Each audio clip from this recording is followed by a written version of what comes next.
Sebenarnya kemana arah kritik PDIP soal IKN dan bagaimana Istana menjawab kritik itu sambil mengebut pembangunan IKN? Kita berbincang dengan staf khusus Presiden RI, Grace Natali, dan politisi PDI Perjuangan Masinton Pasaribu, Mbak Grace dan Bang Masinton. Apa kabar? Ya, baik, Mbak Grace, Mbak Cindy. Oke, Bang Masinton, Kabar baik, sebenarnya Pak. apa yang jadi catatan PDIP sampai bilang IKN ini adalah proyek terburu-buru? Ya, yang disampaikan Pak Jarod itu kan mengulangi dari pernyataan Pak Presiden ya, yang menyatakan akan berkantor bulan Juli ya di IKN. Nah, Menteri PUPR-nya bulan Juni 2024. Tapi kan kemudian ketika ditanyakan wartawan, Presiden kan jawab, infrastrukturnya belum, sudah siap belum, listriknya sudah belum, airnya sudah belum, ntar ke sana kalau sudah selesai semua, kan begitu. Nah tentu membangun ibu kota itu kan eh, itu adalah simbol dari sebuah kedaulatan negara, kemandirian negara, artinya dalam arti kemampuan negara. Nah jadi ya dimanapun, di negara manapun, negara yang membangun ibu kotanya, kalau kita lihat umpama negara tetangga kita, ketika kota pemerintahan dipindah dari Kuala Lumpur ke Putrajaya, itu mereka menyesuaikan dengan alokasi anggaran negara tersebut. Karena itu adalah simbol kemandirian dan kemampuan sebuah bangsa. Tidak ngemis-ngemis investor apa segala macam. Begitupun di Tanzania, saya waktu itu ke Tanzania, eh, pembangunan ibu kotanya itu berlangsung hingga 40 tahun. Sejak zaman Julius Nyerere sampai kemudian sekarang. Itu pun pemindahannya bertahap-tahap tuh. Kantor itu parlemennya dulu, baru kemudian diikuti presiden. Kemudian sampai sekarang aja kantor kedutaan besar Indonesia di Tanzania itu masih di kota lamanya, di Dar es Salaam namanya. Nah artinya apa? Bahwa pembangunan itu dia tidak bisa langsung seperti menciptakan apa ini sulap simsalabim dalam waktu cepat dia akan bisa selesai.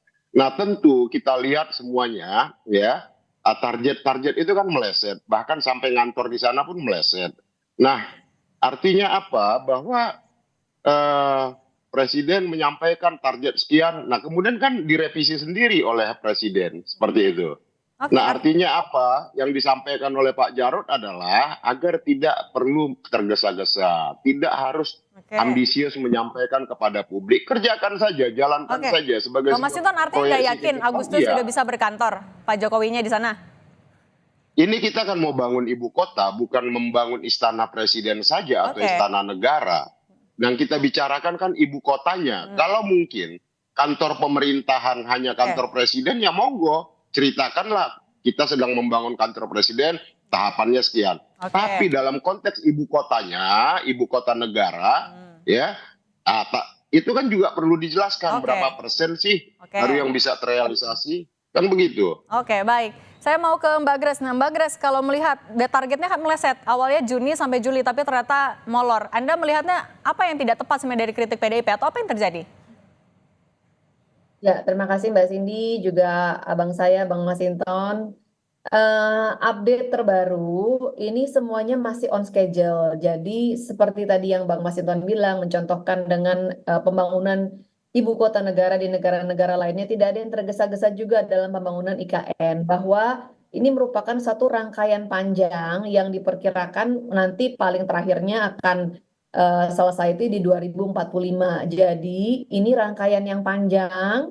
2022 sampai 2024 itu hanyalah pemindahan tahap awal yang antara lain di situ terkait dengan air minum, kelistrikan, sarana utama seperti Istana Kepresidenan, sejumlah kantor kementerian itu termasuk dalam salah satu tahapan awal. Nah, untuk keperluan Presiden berkantor pada bulan Juli ini sejauh ini masih on the track. Tapi tentunya yang akan memastikan betul-betul punya final say apakah akan mulai masuk di bulan Juli atau apakah akan menunggu itu kan Pak Presiden karena kan beliau yang akan melihat sudah nyaman belum. Tetapi untuk kesiapan air minum, listrik itu sudah akan siap di bulan Juli ini. Untuk keperluan 17 Agustus juga sudah aman, Mbak Cindy dan juga Mas Masinton. Dipastikan yang namanya listrik aman, air termasuk juga komunikasi sudah aman. Jadi pembangunan dari IKN semuanya masih on the track, tidak tergesa-gesa. Seperti yang tadi dikatakan bahwa pembangunan ibu kota negara itu ya harus semuanya yang terbaik dan bersifat jangka panjang, dan itu yang memang sedang dikerjakan oleh Oke. tim OIKN begitu. Jadi jangan khawatir, malah kalau nanti udah sampai ke IKN mungkin bisa melihat bahwa semuanya sudah tetap on the track sesuai dengan target-target yang ditetapkan. Oke, Bang Masinton, tadi kalau Mbak Grace bilang masih on the track, kok semuanya masih on schedule. Kalau Anda melihatnya, apa yang masih bisa dilakukan atau dievaluasi agar ini kan proyeknya sudah berjalan, anggaran sudah keluar, apa yang harus dilakukan oleh pemerintah? Ya kalau yang disampaikan itu nyatanya seperti itu, ya alhamdulillah begitu loh. Tapi kan publik, yang ditanyakan publik itu kan, Pama, progres yang disampaikan pemerintah sudah sekian, ternyata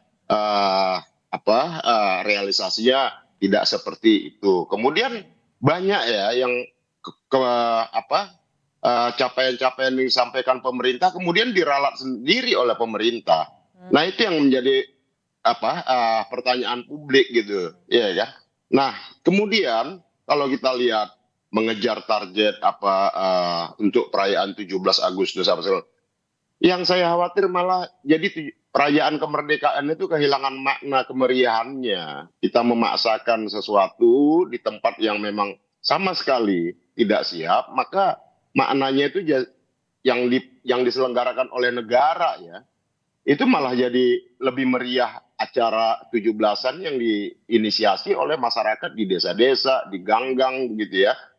Karena apa? Karena ada seperti upaya ini nih 17-an harus kita adakan di IKN seperti itu. Yang menurut saya semuanya jadi terlihat terkesan ya mobilisasi itu buru-buru hanya untuk sekedar menyelenggarakan acara 17-an yang sesungguhnya ya makna sesungguhnya dalam kemeriahan 17-an Agustus itu menurut saya tidak perlu harus diselenggarakan di tempat yang memang belum siap. Kita adakan di Jakarta, makna kemeriahan, makna kemerdekaan itu bisa dirasakan. Oke, Mbak Grace, kalau Anda melihatnya 17 Agustus sebenarnya kan masih bisa juga dilakukan di Jakarta, tidak perlu di IKN. Anda melihatnya memang ada urgensikah harus dilakukan di IKN tahun ini? Nah, ini kan sebenarnya gagasan untuk memindahkan ibu kota sudah ada sejak lama ya. Bahkan kalau kita runut lagi ke belakang, yang pertama kali memiliki ide ini kan adalah Presiden Soekarno tahun 1957, karena melihat bahwa Jakarta dan Jawa itu sudah harus berbagi beban, apalagi Jawa atau Jakarta terus khususnya sekarang sudah overpopulation. Jakarta adalah the fastest sinking city in the world gitu kan, yang paling cepat tenggelam begitu penurunan tanahnya. Jadi memang tidak ada jalan lain, tidak ada opsi lain. Ini harus dibagi bebannya. Oleh karenanya, saya harap ya termasuk teman-teman semuanya, yang termasuk juga Bang Masinton bisa sama-sama mendukung, memberikan energi yang positif ya, bahwa kita itu nanti bukan mengejar 17 Agustus oleh karenanya semuanya harus tergesa-gesa, tidak, tetapi ini justru menjadi momentum kita akan mewujudkan visi para founding fathers kita, bahwa pembangunan nanti harus semakin Indonesia sentris gitu kan, bahwa pembangunan harus semakin merata, dan ini memang harus ada langkah berani untuk mewujudkan gagasan besar ini, yang dimana sebelum-sebelumnya mungkin ada banyak pertimbangan sehingga tidak jadi-jadi. Nah, Pak Jokowi lah yang kemudian mengambil langkah berani untuk mewujudkan ini, oleh karena memang perlu kerjasama semua pihak ya.